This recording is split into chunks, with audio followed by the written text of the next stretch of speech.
Bridges and tunnels, folks. Move on up. We have any speakers? None.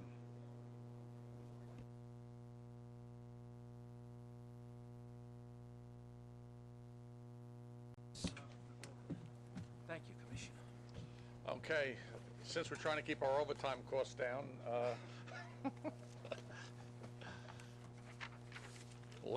there are no public speakers. Okay, we got approval of minutes. I move the minutes be adopted. I got a motion. Mr. Merdler? Mr. Murder seconds. Second? Okay, all in favor? Aye. Opposed? Thank you. Motion carries. Committee work plan? No changes to the work plan, but I'd like to bring your attention to a notation at the bottom referring to the 2014 plan.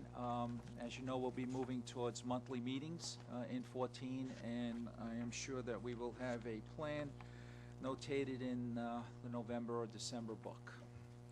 So, no changes to the work plan. Okay, report on operations. Report on operations, David Moretti will give you the report starting on page, I believe, 21. Thank you, Jim. We're going to be doing two reports this month for June and July. First, in June, there were 24,722,000 crossings, which is a decrease of about 500,000 crossings from the prior year. Weather was a factor in the month of June. We had over 8 inches of rain in the month versus 4 inches in 2012. In July, there were 24,081,000 crossings, which was only 7,000 crossings fewer than the prior July. In this case, weather was slightly drier by 1 inch of rain. Gas prices were 14 cents higher. Easy Pass volumes for both months were up, and cash crossings for both months were down. Passenger car travel was down in June and July. Truck crossings were slightly lower in June, but higher in July than July a year ago. Year to date through July, there were 163.8 million crossings, which is 2.1 million fewer than the same period a year ago. And finally, an early estimate of August traffic, we estimate about 25.6 million crossings, or 0.2% lower than the prior August. That is my report. If you have any questions, I'd be happy to try to answer. Questions, Mr. Merdler? The crossings being down, does that bode well, I assume it does not, in terms of income that you can derive from bridges which are used elsewhere, am I right? Well, to answer your question, I think to answer your question, we need to compare it to what the estimate was in the budget. These are comparing year-to-year actuals, which is not actual to budget. I'm sorry? Yes, we had. Yes, we predicted because of the toll increase that took effect in March that our traffic would be lower this year.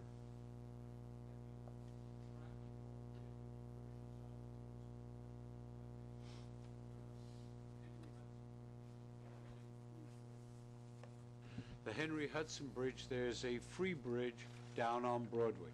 Have you, for example, checked whether or not the diversions are to the free bridges and what the impact is on the public streets in that area? Andrew asked it a few months ago. I believe that when we do move forward for a toll increase, we do that as part of the analysis.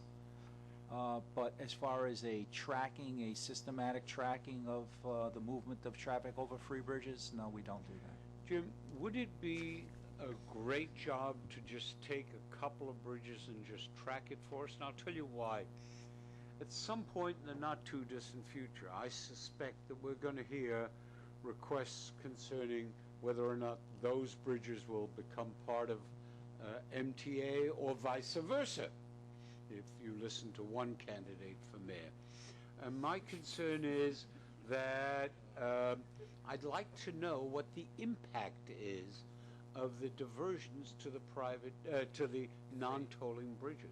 Is that possible, or is it a major job for you? It is a very, very big job for us to do, but I can say that if that were to become reality, a secret analysis would have to be performed. Outside consultants would be brought in to do the analysis that you're referring to before anything is determined to be. Doesn't City DOT do that now? City DOT does, I wouldn't call it a study, an ongoing study, but they take statistics for a period in time, maybe a couple of weekends during the year. But statistically, based on what we give you for statistics at overall facilities, they don't compile the analytical or statistical information we compile. Let me ask you a third rail question. Have we ever considered some lesser toll, but a toll nonetheless for bicycles? At this point in time, bicycles do not travel in a fashion or a way where we collect tolls. My for the recollection is they bicycle. travel across the Henry Hudson Bridge all the time, don't they? We don't collect a toll for them, Have we ever considered it? not that I know of. Any other questions? Just to follow up on Commissioner Merdler's comments, the Henry Hudson and the Broadway Bridge are parallel. Obviously, the RFK and any number of free bridges across the Harlem River are parallel. The 59th Street Bridge is parallel to the Midtown, and Brooklyn has 3 free bridges. So this is obviously a major. So every time, every other year with a toll increase, it's going to drive more people to the free bridges, and we will receive less and less income. So I think it's definitely time to do a comparison.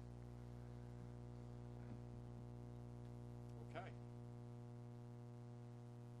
Thank you. Okay, we can move on to the safety.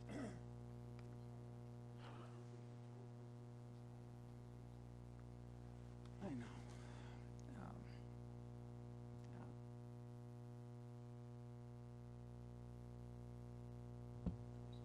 Safety or Customer environment survey begins on page 45. Bridges and tunnels striped 72,623 feet of linear feet of roadway at the RFK, Verrazano, Bronx Whitestone, and Henry Hudson bridges in the second quarter of 2013. 90% of roadway lights were in service at B&T facilities in the second quarter of 2013. This is an 8% reduction from the same period in 2012 as restoration and repairs continue at the HLC tunnel from Superstorm Sandy. Temporary repairs have been completed at the Queens Midtown Tunnel with 100% of its lights in service. Bridges and tunnels swept 3,698 miles of roadway in the second quarter of 2013, down 18% from the same period in 2012, due to the above-average rainfall resulting in less availability in sweeping days. 514,000 linear feet of walls and ceilings were washed at the HLC and Queens Midtown Tunnel in the second quarter of 2013. This is down 37% from the same period in 2012 as a result of ongoing restoration work from Superstorm Sandy. Unless there's any questions, I'll turn it over to Andy Petrovich for our Chief Health and Safety Officer for his report. This is a follow-up question in part. Do we yet have the data as to how much we have been able to collect on the Henry Hudson Bridge, where people go through the gantry area without paying the toll, how much we've been able to collect from those folks? Do we have that data yet?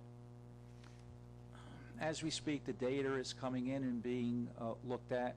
I think I spoke to this last time, that it's relatively early in the pilot program, given the fact that we're giving our customers 30 and 60 days to pay the bills, so to speak. And when a customer comes through, consistently we're trying to batch the billing. This is the type of information that we will provide the committee. We're not having an October meeting, but in November. And statistically, it's not a large number in terms of what we can give you, but it'll be statistical information with what we have at the moment in November, hoping that it will shed some light on what we're trying to do and what is actually transpiring at the Hudson, if I've answered that question Terrific. sufficiently. Thanks. Okay. Good afternoon. On pages 55 through 58 are charts and graphs showing a 5-year summary of employee accident reports and lost time injuries and customer collisions and injury collisions through June and July. Please note that for the employees through June and July, we have one less lost time injury, and the lost time injuries frequency rate has remained low. The total customer collisions through June and July have increased primarily because of cars following each other too closely and because of unsafe lane changes.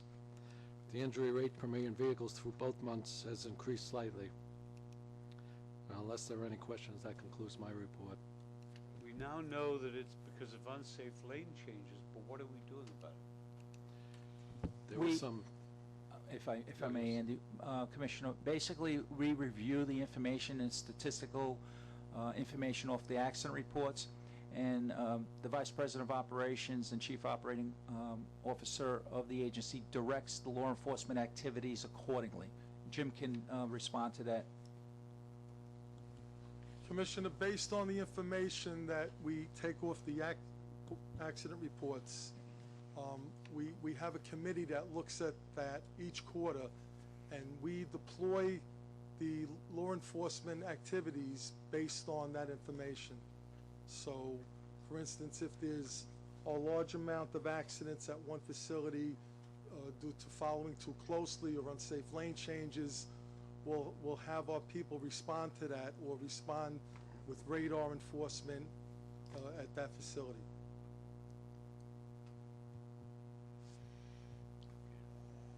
Any other questions? thank you.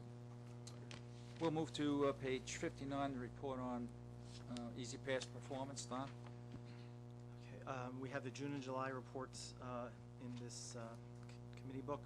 For both months, our Easy Pass market share was up significantly from the year before, 2.2% for June, 2.4% for July. The trend we've been seeing for a couple years now. And year-to-date, our market share is about 83%. More than 21,000 Easy Pass accounts were opened in June, more than 25,000 in July. Year-to-date, we're at about 129,000. Almost 11,000 on-the-go accounts opened in June, more than 13,000 opened in July, which is more than 53% of the total for the month of July.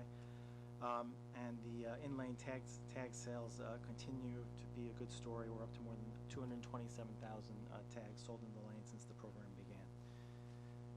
That concludes the Easy Pass report. If there are no questions, I'll move on to the financial report, which begins on page 71. We have both June and July. I'm just going to focus on the July report, if that's okay. Remember, we're comparing starting this month against the July mid-year budget as opposed to the earlier adopted budget. Toll revenue for the month in July was up about 3.1% against the mid-year, about $4.4 million. And year-to-date, we're up about $5.5 million. So that goes to the point that we were talking about later. We're actually up a little bit on the traffic and revenue side against the budget. Total expenses were about $1.8 million lower than the mid-year forecasts through July, primarily due to lower labor expenses. Non-labor spending is just about flat year-to-date. Overtime continues to look good. We're down about $900,000 year-to-date, about 7.8% through July against the mid-year. And our support to mass transit, about $593 million through July, about $9.7 million better than planned. That concludes the financial report. There's a couple other budget-related items that are in the book for information purposes. The 2013 mid-year forecast allocation begins on page 99. Shows our revenue and expenses by month for the year, actuals through May, and against budget beginning in June. And the preliminary budget, which was presented to the Finance Committee last month, is also available.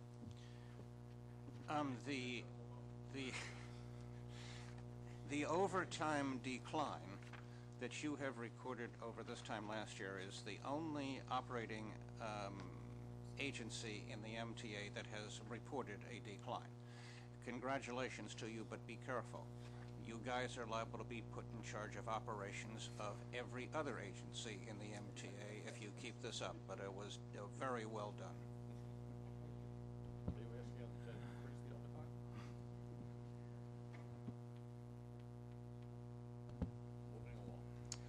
Moving along, no questions, we'll move to the capital program. Joe Keane, about page 107. Good afternoon. The committee book includes status reports for both July and August for the capital program. Okay.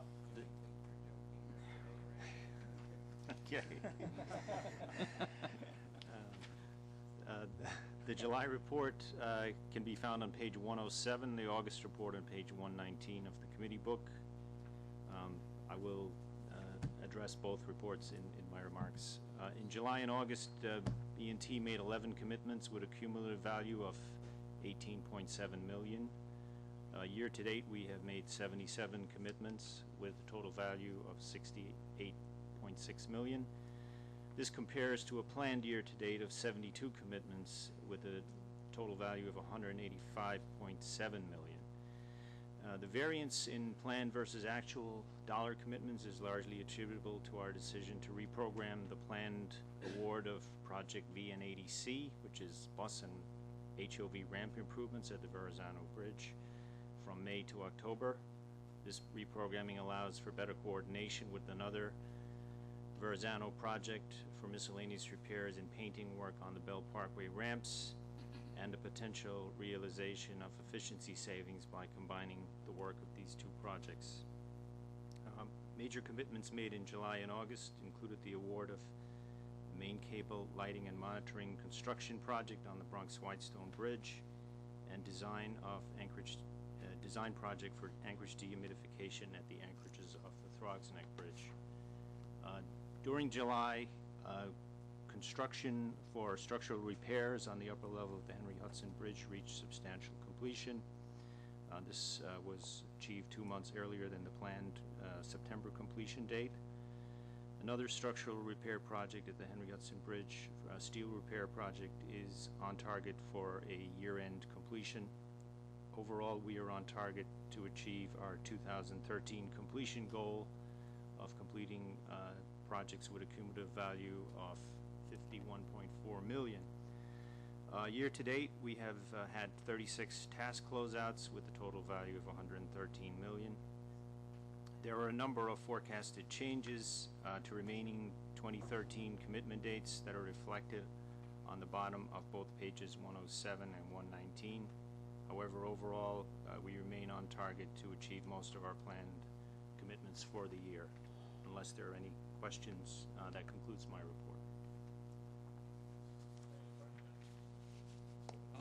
With that, we'll move to procurements, page 131.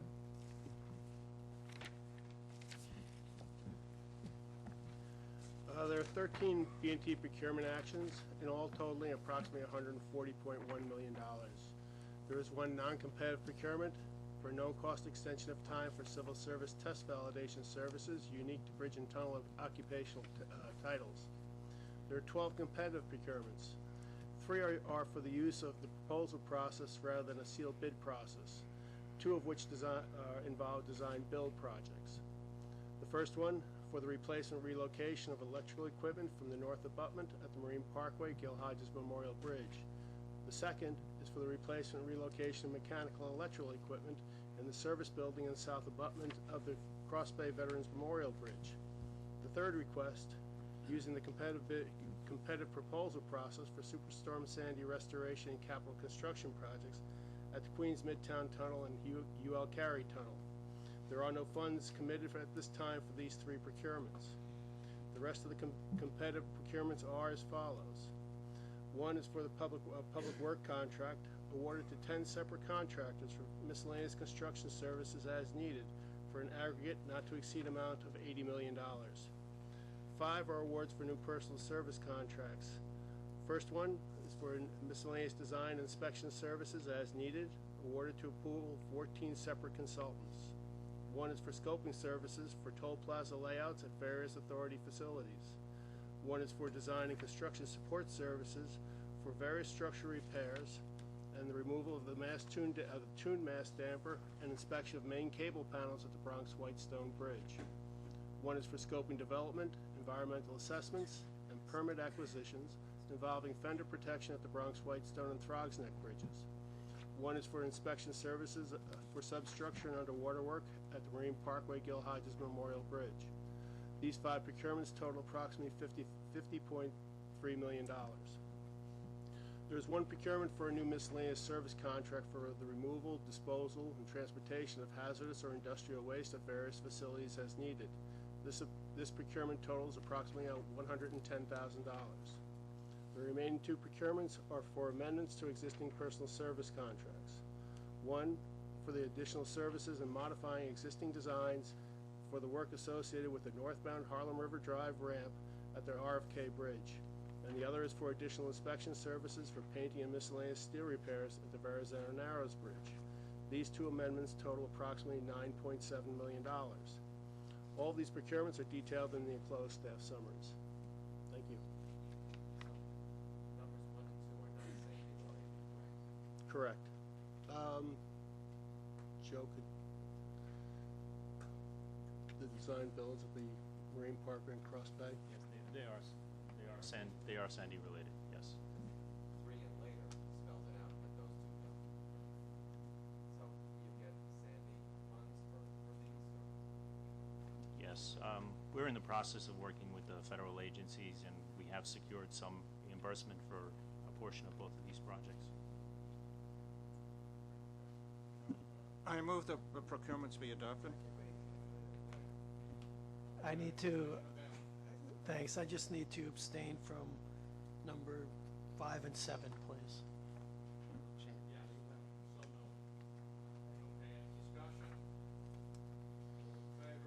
Aye.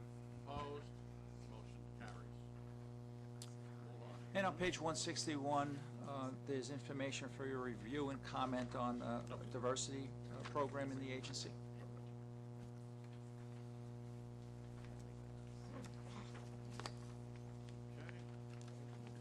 That's 161.